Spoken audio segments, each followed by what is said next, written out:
de la aorta y el ligamento arterial. La irrigación, tenemos la zona cervical y torácica por las arterias tiroideas y la porción torácica por las torácicas internas, pericardiofrénicas y las arterias bronquiales. Acá tenemos cómo el sistema venoso en la región torácica va a drenar a la vena ácigos en el lado derecho y en el lado izquierdo va a drenar a la vena hemiácigos, ¿no?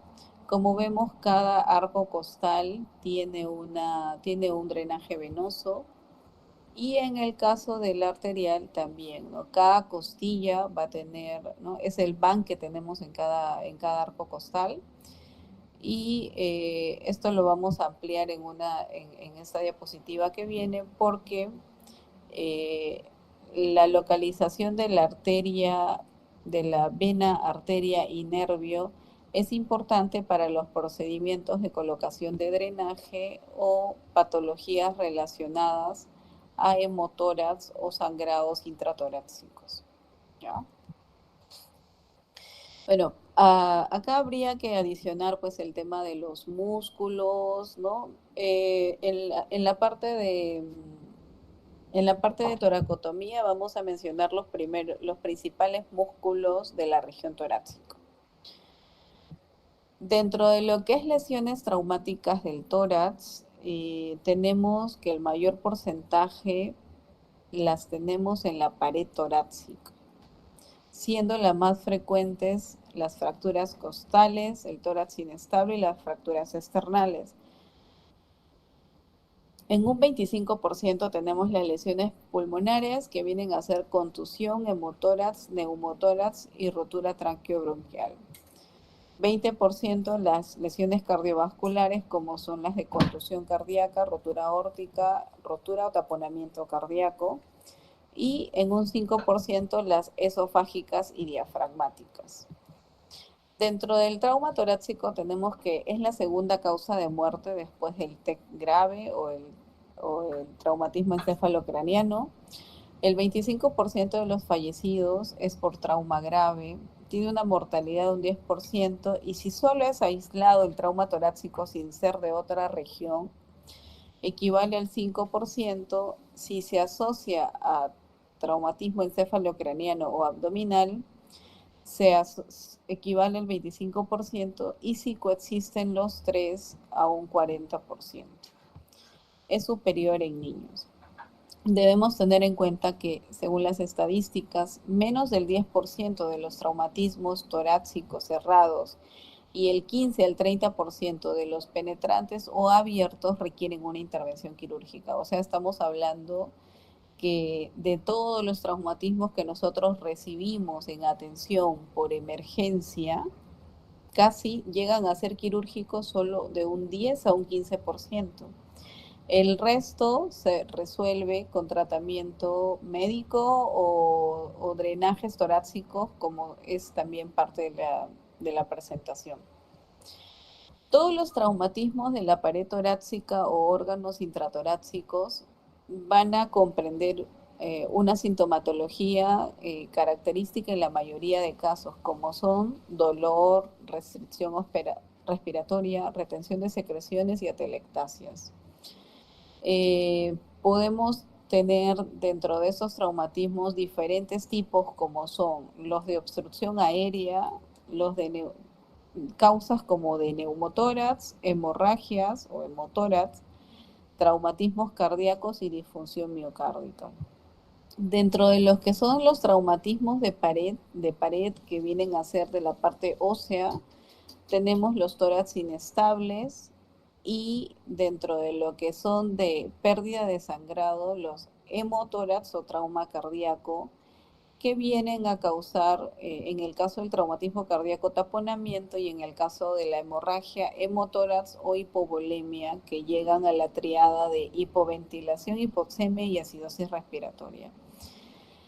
La mayoría de traumatismos torácicos va a llegar a esta triada ya cuando el paciente presenta un compromiso hemodinámico. En el caso de disfunción cardíaca sí llegan a haber disminución del gasto cardíaco y por ende más riesgo de shock hipovolémico. Bueno, tenemos que esto, si progresa, se convierte en una hipoxia tisular y en una acidosis metabólica. La hipoxemia se resulta principalmente por los mecanismos de hipovolemia secundaria al sangrado, como son en el caso de hemotórax y traumatismos cardíacos, y ello lleva a una alteración de la ventilación, secundaria a diversos mecanismos como pueden ser, ¿no?, colapso alveolar, hematomas, cambios de presión intratorácica, como son los de neumohemotórax. La segunda complicación que podemos tener es la hipercapnia, que se produce porque hay una mala ventilación o alteración de la parte ventiloperfusión, que es a nivel de los alveolos, secundaria a los cambios de presión intratorácica y alteraciones de la conciencia. Esto produce a la vez acidosis, que se da por una mala perfusión de los tejidos y que resulta la acumulación intracelular de ácido láctico por elevación de la tensión del CO2. Estos cambios, estos cambios metabólicos van a ser los que progresivamente van a alterar, ¿no? En el caso de la hipoxia, la alteración ventilo-perfusión. En el caso de la hipercapnia, la mala ventilación, disminución de la conciencia o alteraciones neurológicas. Y en el caso de la acidosis, hipoperfusión acumulable de ácido láctico y elevación del CO2, ¿no? Entonces, esta es una triada que vemos con frecuencia como complicación de la mayoría de traumas torácicos, ¿ya? Acá vemos los ejemplos estos son traumas torácicos cerrados de contusiones, ¿no? Dentro del trauma torácico los podemos clasificar de diferentes maneras. Según mecanismo de producción, tenemos a dos, que son los penetrantes o abiertos, y los cerrados o no penetrantes. Dentro de los traumas torácicos penetrantes, vamos a tener que por algún motivo va a haber una irrupción de la pleura o del tejido pleural, ¿no? Que ya hemos explicado que es una membrana que no debe tener, ¿no?, ninguna solución de continuidad y debe estar completamente cerrada. Entonces, en el caso de los traumas torácicos abiertos, podemos tener las heridas de arma blanca, punzantes o cortantes, y las heridas de proyectil de arma de fuego, que pueden ser de baja o alta velocidad, y otras misceláneas que pueden ser elementos lesivos internos y externos, como por ejemplo verduguillos, objetos contusos, con los que también se puede agredir o lesionar la zona de la pleura parietal. Acá vemos algunos ejemplos. Estos son arma blanca, diferentes zonas de la región posterior del tórax, y la imagen de abajo son proyectiles de arma de fuego en la región posterior del hemitórax derecho. En el caso de los no penetrantes o cerrados, es cuando la lesión no daña la integridad de los tejidos. Principalmente son de acción directa e indirecta. La directa es un golpe o choque directo, y la indirecta puede ser compresión, alteración de la velocidad, en el caso de que vayan, por ejemplo, en un vehículo, aceleración o desaceleración brusca, puede ser por torsión, deslizamiento e inmersión, como por ejemplo ocurren en mayor porcentaje en los accidentes automovilísticos, choques automovilísticos, donde el conductor o el copiloto sufren la mayor parte de lesiones, ¿no? También tenemos, así como tenemos esta clasificación de mecanismo de producción, tenemos una clasificación de compromiso de otros sectores, que pueden ser que solo presenten trauma torácico solo, combinados o politraumatismos con otras zonas como cabeza, cuello, abdomen, o cervicotorácicos, toracoabdominales y craneales y torácicos, ¿no? Entonces, esto nos clasifica simplemente por zonas, y según el grado de penetración torácica tenemos a los que no comprometen a la pleura, o sea, pueden ser otras estructuras de la caja torácica, El grado 2 son los que penetran la pleura parietal. El grado, no solo la pleura parietal, sino también el parénquima, perforantes o transfixiantes que entran y salen del tórax y comprometen otras cavidades. Y en el caso del grado 3, ya no solo es pleura y pulmón, sino también mediastino, abdomen o región cervical. Y en el grado 4 ya es cuando afecta a 3 cavidades, que puede ser pleura, pulmón, mediastino y hemitórax o abdomen o región cervical, ¿no? A más grado es mayor gravedad de compromiso.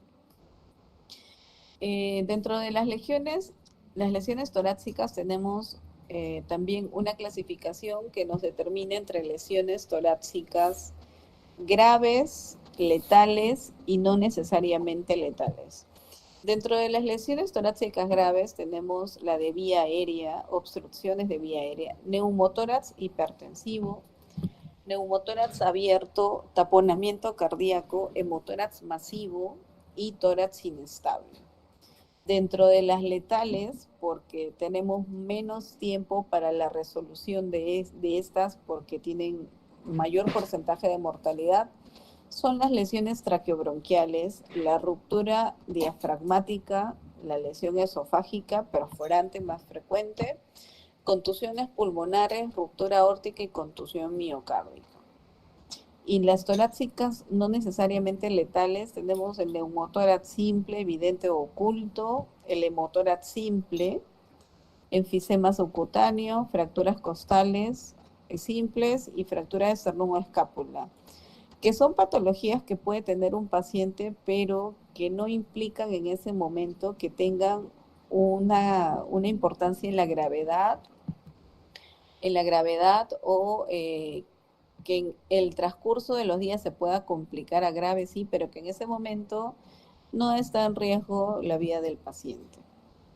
Entonces, de todas estas complicaciones que puede traer o lesiones que puede acarrear el trauma torácico, solo vamos a describir dos, que son principalmente el neumotórax abierto y el hemotórax, y muchas de estas clasificaciones se van a revisar en los seminarios también con cada grupo de alumnos. El neumotórax atención, como lo vemos acá en esta imagen, es cuando se disrumpe la membrana de la pleura y ingresa de tener dentro una presión negativa, se convierte a una presión positiva por el ingreso de aire. Y esta fuga de aire comprime el parénquima pulmonar, como lo vemos en este dibujo, y causa un desplazamiento del mediastino. Y por ende también de los vasos venosos, principalmente venosos. Como dice acá, ocurre una fuga de aire a través de una válvula unidireccional desde el pulmón o a través de la pared torácica. Unidireccional porque es de afuera hacia adentro. El aire es forzado a la cavidad torácica, colapsando eventualmente el pulmón afectado, ya sea derecho o izquierdo. El mediastino se desplaza al lado opuesto, disminuyendo el retorno venoso y comprimiendo el pulmón contralateral.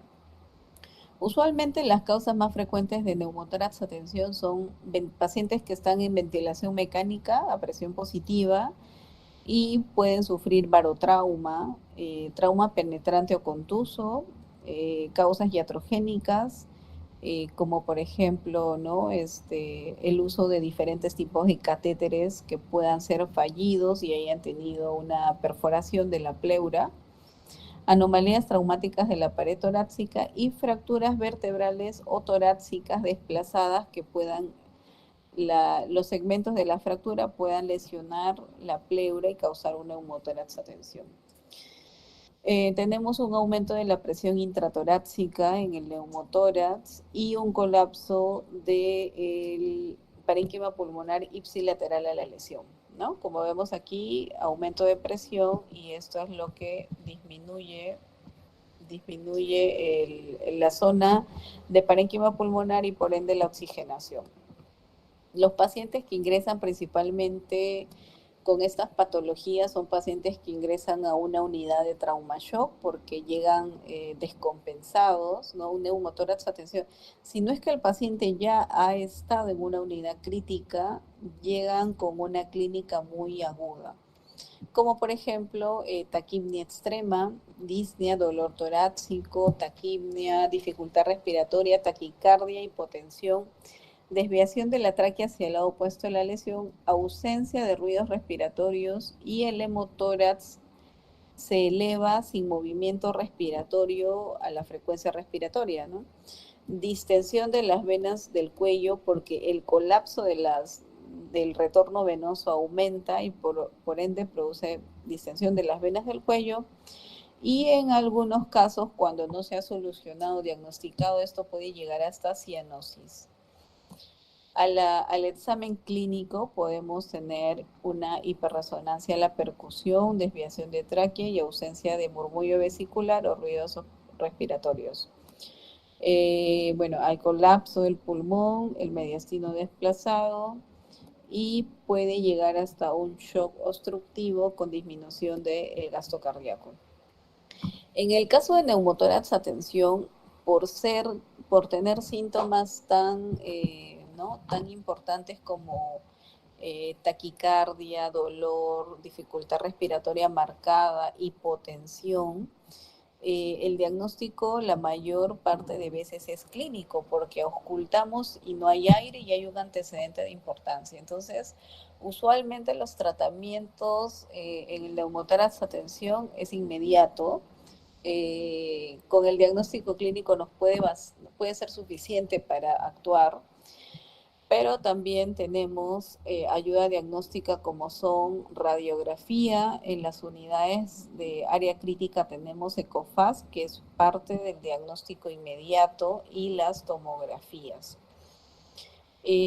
Nos orientamos usualmente el tratamiento estándar según la guía del ATLS, y el tratamiento inmediato es la descompresión inmediata y la podemos hacer para disminuir poco a poco que ese aire de la cavidad intratorácica salga al exterior mediante una aguja o un catéter a nivel del segundo espacio intercostal.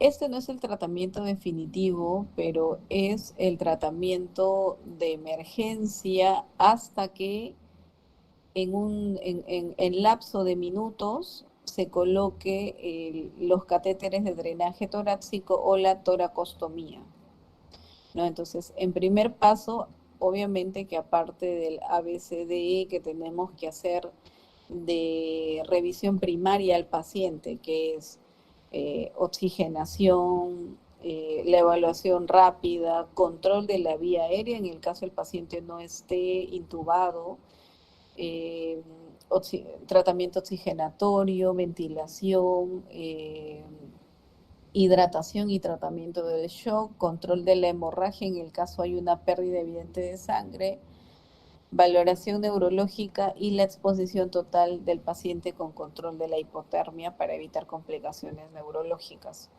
Entonces, una vez que hemos realizado la colocación de la aguja o un catéter, recién vamos a realizar la colocación de un drenaje o un catéter torácico que lo vamos a evaluar, lo vamos a ver a continuación porque es parte también del otro tema.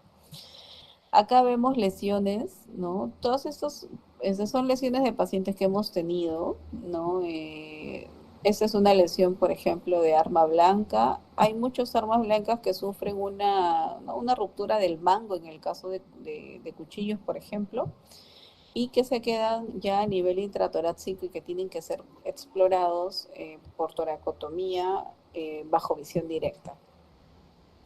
Tenemos aquí que parte del tratamiento del neumotórax, atención, después de la colocación de la aguja en el segundo espacio intercostal, procedemos a la colocación de un catéter torácico de drenaje, ¿no? El catéter de drenaje torácico es un procedimiento quirúrgico, tanto que debemos hacerlo bajo todas las medidas de asepsia, ¿no? En el caso de emergencia, tanto en el caso de emergencia como en los casos de colocación de drenajes programados, se hace la misma técnica y los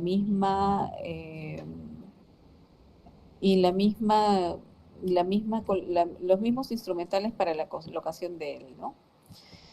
El neumotórax a tensión se soluciona de estas dos maneras, que son la colocación de la aguja y la toracostomía o colocación de drenaje, y tenemos al neumotórax abierto. El neumotórax abierto es cuando hay una solución de continuidad del tejido y hay un espacio que comunica el intra la zona extratorácica. Entonces, usualmente son lesiones de partes blandas, ¿no? Tejido celular subcutáneo y músculo. Y en esos casos, la abertura de la herida usualmente puede ser causada pues por una lesión ya sea de tráquea, de parénquima pulmonar o de un órgano asociado a la vía aérea. Entonces, esta exposición de un neumotórax abierto sí puede también, igual que el neumotórax a tensión, traer signos clínicos de dolor, dificultad para respirar, taquipnea, ruidos respiratorios disminuidos en el lado afectado y movimiento ruidoso del aire a través de la lesión de la pared torácica porque están asociados a una falta de tejido o disrupción del tejido de la pared torácica. Entonces, en esos casos, el tratamiento inmediato no va a ser la colocación de una aguja o un drenaje. Al tener una solución de un tejido expuesto, lo que vamos, hasta que eso se solucione por el especialista o en sala de operaciones, vamos a tener que colocar un apósito estéril que funcione de manera como una válvula unidireccional hacia la parte inferior, como lo muestra este gráfico.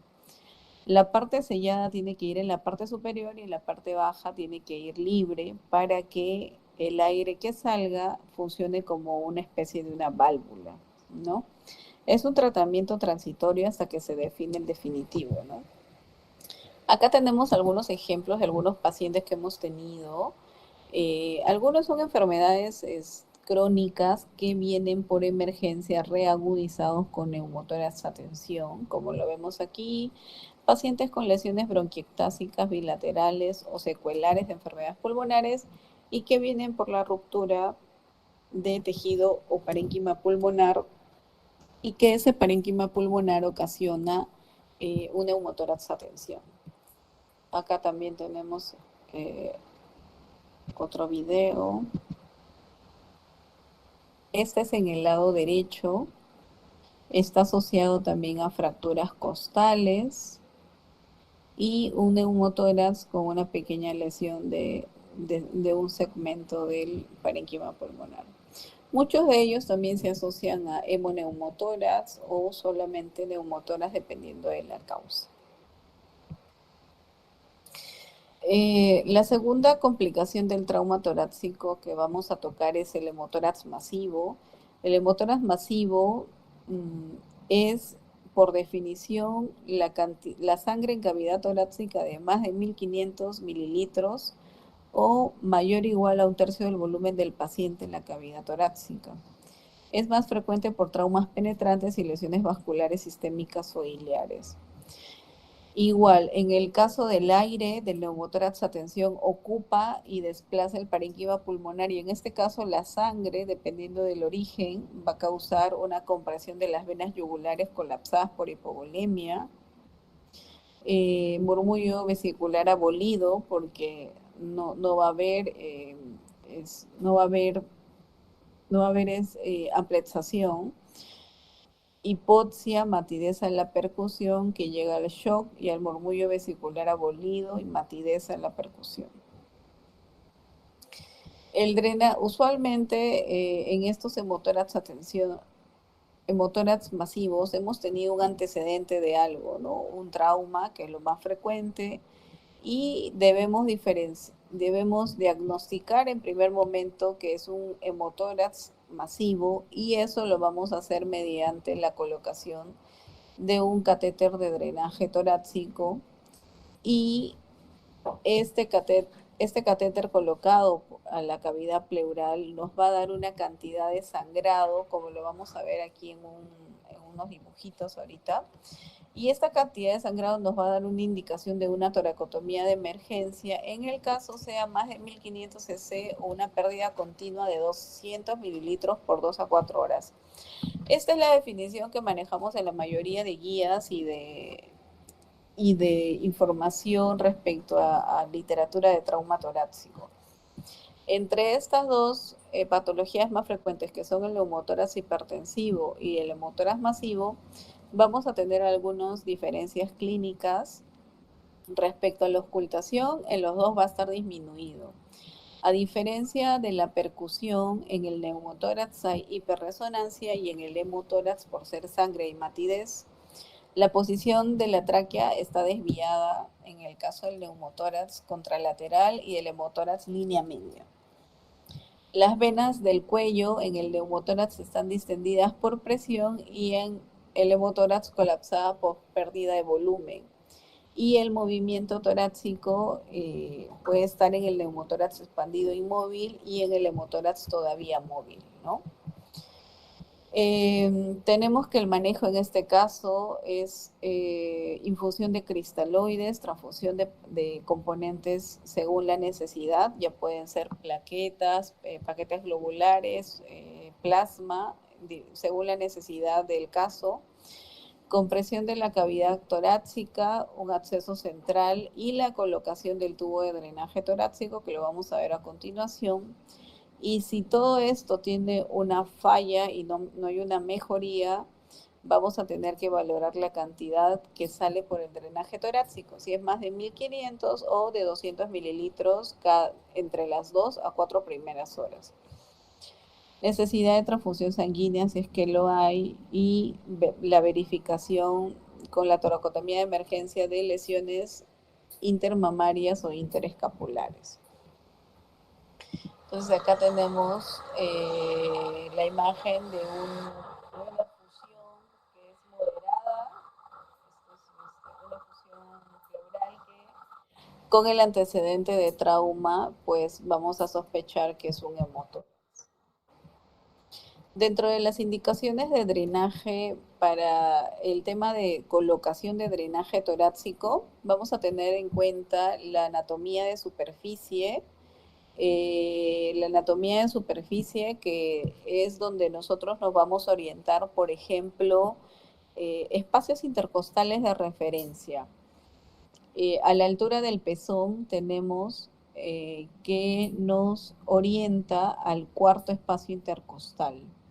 Y es una zona de referencia para la colocación del drenaje. Vamos a ver a continuación también el material que necesitamos. Para la colocación del drenaje torácico es un procedimiento quirúrgico, porque la pleura pues es una cavidad estéril, a menos que ya haya sido irrumpido por un objeto contaminado, en el caso sea un trauma torácico abierto. Necesitamos una verificación de nuestro material, el tipo de catéter torácico que vamos a usar y la elección del número. Vamos a tener que tener nuestro reservorio, que podemos tener sistemas de Pleurovag o sistemas convencionales reesterilizados, como son los frascos de vidrio, que en la actualidad lo usamos en los centros hospitalarios, y la selección del catéter.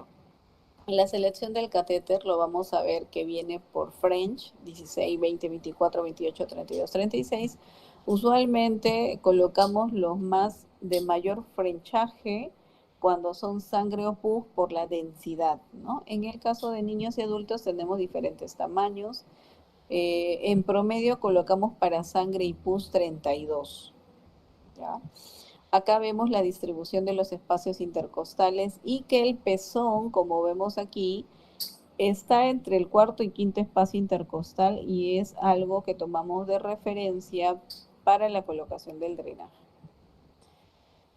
Tenemos que ver el triángulo de seguridad, que lo vemos aquí. El triángulo de seguridad lo tenemos con el borde lateral del pectoral mayor, el borde anterior del dorsal ancho y la línea mamilar, que es el quinto espacio intercostal, y el vértice, que es la cúpula axilar. Estos bordes anatómicos vamos a tenerlos que tener en cuenta para la colocación, como vemos aquí. El catéter torácico, el drenaje torácico se coloca en el quinto espacio intercostal y la línea axilar anterior, ¿no? Esta es la línea media, la anterior y la posterior que viene para atrás, ¿no?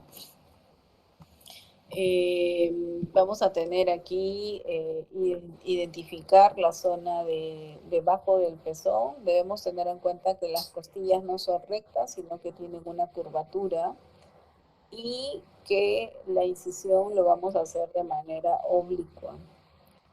Entonces, es un procedimiento que usualmente hacemos con anestesia local, colocamos lidocaína sin epinefrina.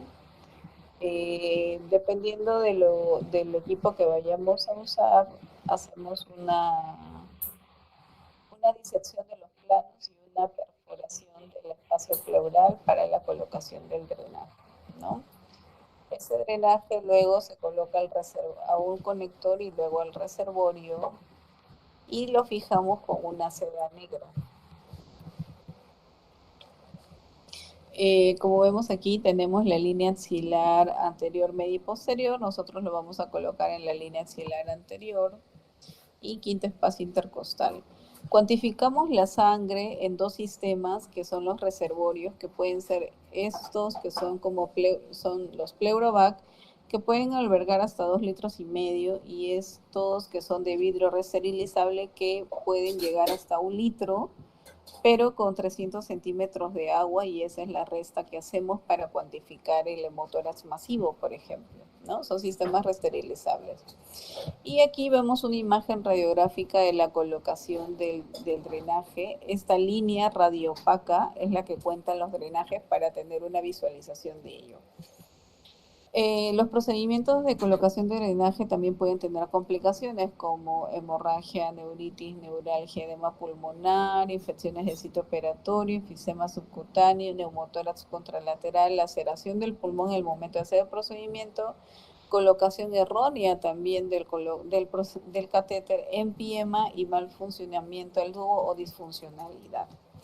Cuando la cuantificación del hemotórax es más de 1500 stat o de 200 centímetros por hora en 2 a 4 horas consecutivas, esto se convierte en un criterio para una toracotomía de emergencia. Entonces, la indicación de una toracotomía de emergencia exploratoria es más de 1500 al colocar el tubo o en la presencia de hemotórax masivo o 200 mililitros por hora en 2 a 4 horas consecutivas. O si a esto se asocia que se requiere transfusión sanguínea. Bueno, si es una toracotomía de emergencia, se efectúa sin preparación previa del paciente y se lleva a cabo en un quirófano de emergencia, ¿no? Previo a ello, pues se da el soporte inicial de resucitación de paciente, ¿no? Que es el ABCD que hemos mencionado anteriormente. La primera etapa es el control de la hemorragia y de la fuga aérea, en el caso de ello la colocación de drenajes, la resucitación en un área crítica o UCI, manejo de la hipotermia, acidosis y coagulopatías o reposición de paquetes globulares. La tercera etapa es el tratamiento definitivo de las lesiones y la cuarta es efectuar las mínimas reparaciones usando técnicas factibles para cortar los tiempos quirúrgicos de este modo. Reparar la lesión que podamos tener. Dentro del control de daño del trauma vascular, la toracotomía de emergencia pues es un paradigma para el control de daño. Podemos tener lesionados arterias, venas intercostales, parénquima pulmonar, lesión de grandes vasos, venas, arterias subclavias o vasos intratorácicos. Una opción en algunos casos es la colocación de una sonda Foley para parar el sangrado, clamp del hilio pulmonar, como hemos visto ya en la parte anatómica. Toracotomía pulmonar, que es lo que realizamos para exposición del parénquima, algunas maniobras de clampeo intrapericárdico de las venas cavas, un packing intratorácico si es que no se puede controlar el sangrado, y el abordaje ideal es la toracotomía anterolateral izquierda, esternotomía si es que el compromiso va mediastino, y toracotomía contralateral, que es la técnica de clamshell, que es una toracotomía bilateral. Tenemos la más frecuente, que es la posterolateral, donde exponemos al paciente de cúbito lateral derecho en el caso sea el afectado, y tenemos los reparos anatómicos de las escápulas, costillas, sexta, quinta costilla, la apófisis del cuerpo vertebral y los bordes anterior del dorsal ancho y posterior del pectoral mayor. En esta posición tenemos la exposición entre el cuarto y quinto espacio intercostal y realizamos una incisión de aproximadamente 10 centímetros, siguiendo el borde de la quinta o sexta costilla hasta la línea axilar anterior. Disecamos por planos el músculo y liberamos las inserciones superiores a las costillas para ingresar a la cavidad.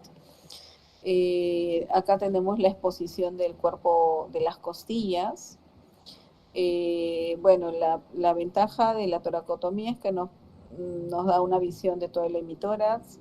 Las ventajas son que incisiones largas, mayor tiempo recuperatorio, mayor lesión tisular de miembros extratorácicos y partes blandas. Bueno, hacemos una incisión de 10 a 15 centímetros o menor a ella también puede ser, al borde del quinto espacio intercostal, donde disecamos los músculos para encontrar la lesión, ¿no? Como podemos ver, por ejemplo, en esta imagen, las lesiones pueden ser intratorácicas del parénquima pulmonar, como aquí vemos el pulmón con un orificio que ha sido lesionado por un arma blanca, entonces causa un neumotórax y a la vez una hemorragia, que es el sangrado, ¿no?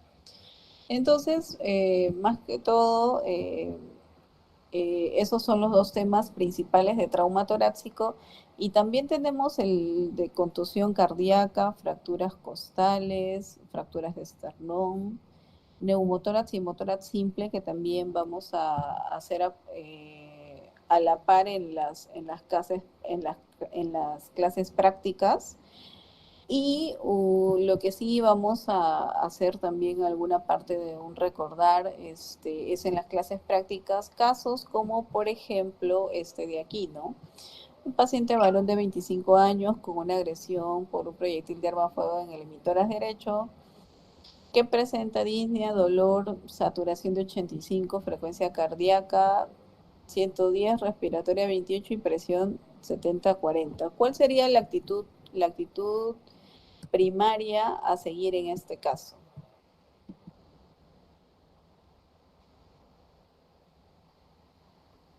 A ver, ¿alguno de ustedes quiere mencionarlo?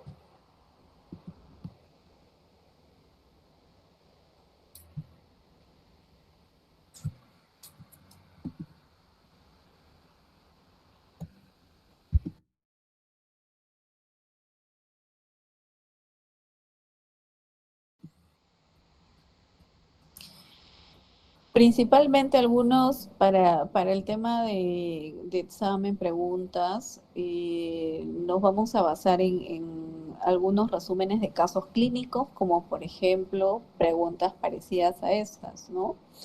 En estos escenarios, de repente especificando alguna imagen radiológica o tomográfica, ¿cuál sería la conducta a seguir o cuál sería el diagnóstico más cercano, ¿no?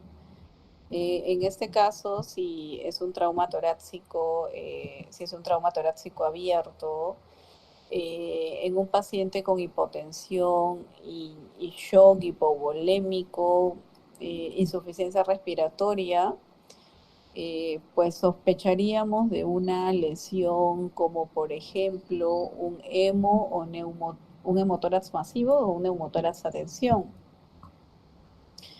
Las imágenes radiológicas nos pueden dar una ayuda, pero al examen, si encontramos murmullo vesicular ausente o a la percusión, por ejemplo, hiperresonante, entonces nos orienta más en un neumotórax a tensión, ¿no? Y en el caso sea sangre, nos lleva a más un hemotórax masivo. Entonces, la conducta principalmente a seguir va a ser, bueno, en todos los casos, ¿no? Tratamiento oxigenatorio, fluidoterapia, reposición de pérdida sanguínea y, por ejemplo, colocación de drenaje torácico, ¿no? Si especificamos ya algunos detalles de hemotórax masivo, ya podremos poner algunas opciones como por ejemplo indicaciones de toracotomía de emergencia, ¿no? O cuál es el diagnóstico específico de un hemotórax masivo, ¿ya? ¿Tienen alguna pregunta?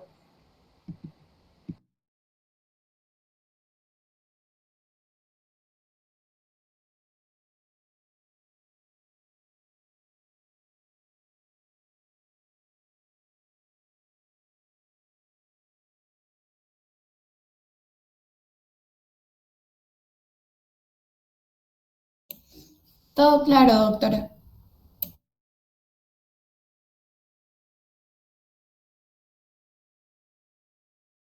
Igual si tuvieran alguna pregunta, me lo hacen llegar con Gabriela por WhatsApp. Voy a tratar de hacer un PDF de alguna parte ampliatoria de las cosas de trauma torácico que no he mencionado, como por ejemplo fracturas costales, taponamiento, cosas muy puntuales para compartirles en un PDF y lo puedan repasar hasta el final del curso o hasta el examen. Sí, doctora, disculpe, ¿no tendrá más casos así como el último que nos colocó para poder ir nosotros resolviendo quizás? Sí, voy a tratar de hacer algunos con tomografías, a ver, de repente para la otra semana, como para que se puedan orientar, como ya van a comenzar a hacer las prácticas, revisando algunos casos y con imágenes y tratamiento, ¿no? Voy a tratar de hacer algunos para enviarte, Gabriela. Está bien, doctora, muchas gracias. Hasta luego, chicos. Buen fin de semana. Gracias, doctora, hasta luego.